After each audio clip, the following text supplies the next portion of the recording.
Hey, hello, good morning, good day, good afternoon, whatever time it is you're listening to this purposeful podcast. Hey, I've got a question for you. How do you put the jam in a donut?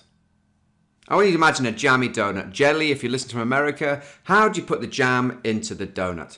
Well, I can tell you now, you inject the jam into the donut. I know this because whilst delivering a seminar, I asked this question to the audience, and one of the chaps, Nick, put up his hand and said, Gary, I know how you put the jam in the donut. I said, go on, Nick, tell me, how do you put the jam in the donut? And why are you so enthusiastic about this? And he said, well, my family owned a baker's, and when I was young, sometimes I was put on jammy donut duty. And I said, tell me about the process then, Nick. And he said that it was on a conveyor belt, and there was a lever, a machine with two levers. And when the donut went past, you basically pulled the levers down, and that squirted some jam or some jelly into the donut. And I said to Nick, that's fascinating. He said, yes, but sometimes I double squirted a jammy donut.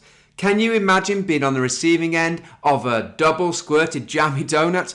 How messy would that be?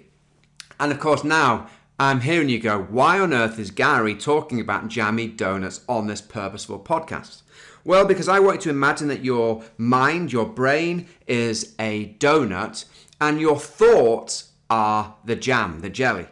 And then I'm going to ask you a question. Who put the jam in your donut? Who was it that put all those thoughts in your head that made you the person that you are today? I'll make it easy for you. You know, it's your mum, your dad, your brothers, your sisters, your teachers, the media.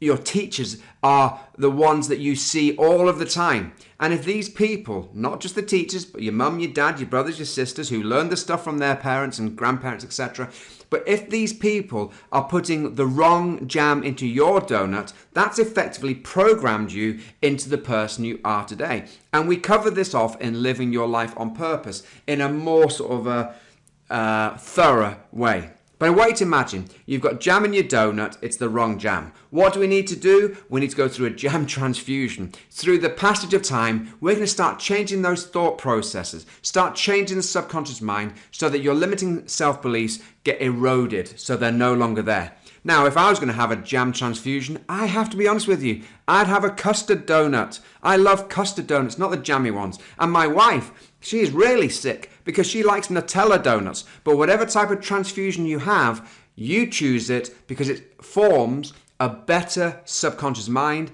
And that's what we're going to cover off in Living Your Life on Purpose over the next days, weeks, months, and years. Don't forget to listen to the main podcast, which is slightly longer and released once a week.